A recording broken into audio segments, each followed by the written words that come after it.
നമസ്കാരം, മലയാളി വാർത്തയിലേക്ക് സ്വാഗതം. ഗാസയിൽ വെടിനിർത്തൽ എങ്ങനെയെങ്കിലും നടപ്പാക്കണമെന്നും ബന്ദികളെ ഉടൻ തന്നെ വിട്ടയക്കണമെന്നും അമേരിക്കൻ പ്രസിഡന്റ് ട്രംപ്. അമേരിക്ക ഇന്ന് ലോകത്തിലെ ഏറ്റവും ശക്തമായ രാജ്യമാണെന്നും ട്രംപ് പറയുകയാണ്. ഇന്ന് എല്ലാ രാജ്യങ്ങളും ഏറ്റവും അധികം ബഹുമാനിക്കുന്ന രാജ്യം അമേരിക്കയാണ്. 7 യുദ്ധങ്ങൾ 7 മാസം കൊണ്ട് അവസാനിപ്പിച്ചത് താനാണ്.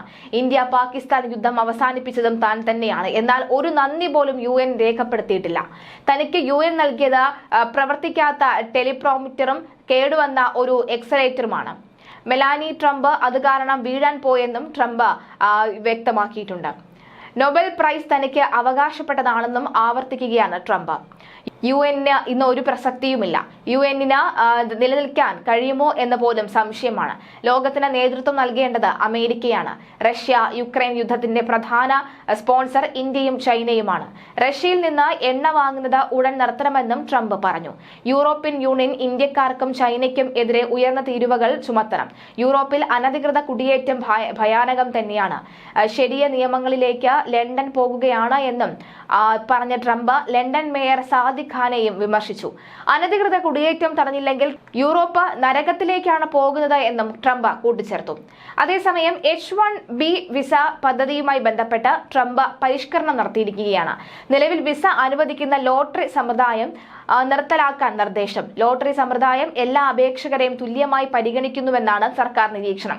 പകരം കൂടുതൽ യോഗ്യതയും ശമ്പളവും വൈദഗ്ധ്യവും ഉള്ളവർക്ക് മുൻഗണന നൽകുന്ന ഈ വെയ്റ്റഡ് സെലക്ഷൻ രീതി നടപ്പിലാക്കാനാണ് ആലോചന. ഇതിനായി 4 പുതിയ ശമ്പള ബാൻഡുകൾ സൃഷ്ടിക്കും.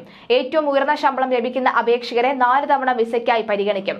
കുറഞ്ഞ വേതനം ലഭിക്കുന്നവരെ 1 തവണ മാത്രമായിരിക്കും പരിഗണിക്കുക. അമേരിക്കൻ സർവകലാശാലകളിൽ പഠിക്കുന്ന വിദേശ വിദ്യാർത്ഥികൾക്കും ഇത് ഗുണം ചെയ്യുമെന്ന് വിലയിരുത്തൽ. അതേസമയം H-1B വിസ ഫീസ് ഉയർത്തിയതിൽ ഡോക്ടർമാർക്കും നഴ്സുമാർക്കും അമേരിക്ക ഇളവ് നൽകിയേക്കുമെന്നാണ് റിപ്പോർട്ട്. വൈറ്റ് ഹൌസ് വക്താവ് ടെയ്ലർ റോജേഴ്സിനെ ഉദ്ധരിച്ച് ബ്ലൂംബർഗ് ന്യൂസാണ് ഇക്കാര്യം റിപ്പോർട്ട് ചെയ്തത്. ആരോഗ്യ മേഖലയിൽ രാജ്യ താൽപര്യം ഉയർത്തിപ്പിടിക്കാൻ ലക്ഷ്യമിട്ടാണ് ഇളവ് പരിഗണിക്കുന്നത്. മെഡിക്കൽ പ്രൊഫഷണലുകളുടെ കാര്യത്തിൽ കടുത്ത പ്രതിസന്ധി നേരിടുന്ന രാജ്യം കൂടിയാണ് അമേരിക്ക. ആരോഗ്യ മേഖലയിൽ ഉടലെടുത്ത ആശങ്ക കൂടി കണക്കിലെടുത്താണ് US-ന്റെ മനംമാറ്റം. H-1B വിസ ഫീസ് $1 ലക്ഷം ഉയർത്തി കഴിഞ്ഞ ആഴ്ചയാണ് പ്രസിഡന്റ് ട്രംപ് ഉത്തരവിൽ ഒപ്പുവെച്ചത്. പുതിയ അപേക്ഷകരെ മാത്രമാണ് വർധന ബാധിക്കുക എന്ന് അമേരിക്ക വ്യക്തമാക്കി. അതേസമയം ഇന്ത്യ അമേരിക്കയുടെ നിർണായക പങ്കാളിയെന്ന് US state secretary Marco Rubio പറയുന്നു. വിദേശകാര്യമന്ത്രി ജയശങ്കറുമായുള്ള കൂടിക്കാഴ്ചയ്ക്ക് പിന്നാലെയാണ് റൂബിയോയുടെ പ്രസ്താവന. ചർച്ചകൾ ഫലപ്രദമെന്ന് സർക്കാർ വൃത്തങ്ങളും അറിയിച്ചു. ഇനി എന്താണ് H-1B വിസ എന്ന് നമുക്ക് നോക്കാം. വൈദഗ്ധ്യം ആവശ്യമുള്ള തൊഴിൽ മേഖലകളിൽ വിദേശ തൊഴിലാളികളെ നിയമിക്കാൻ അനുവദിക്കുന്ന നോൺ ഇമിഗ്രേറ്റ് വിസയാണ് H-1B വിസ. വിവര സാങ്കേതിക വിദ്യ, എഞ്ചിനീയറിംഗ്, ശാസ്ത്രം, ഫിനാൻസ്, വൈദ്യശാസ്ത്രം തുടങ്ങി തൊഴിൽ മേഖലകളിലാണ് ഇത് ഉപയോഗിക്കുന്നത്. അമേരിക്കയിലെ തൊഴിലുടമയാണ് ഈ വിസയ്ക്ക് അപേക്ഷിക്കുന്നത്.